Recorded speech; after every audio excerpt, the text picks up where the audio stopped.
Hello everyone, today we'll talk about how to fix or how to solve the problem of keeps freezing on the application of Temu. You click on settings, then you can click on apps, default apps, app settings.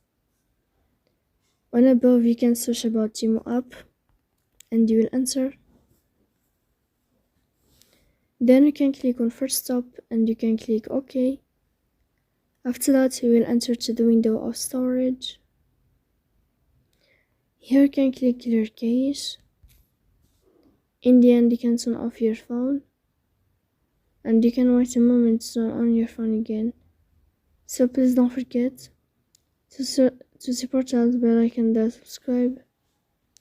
See you next time in another video, and thank you for your attention.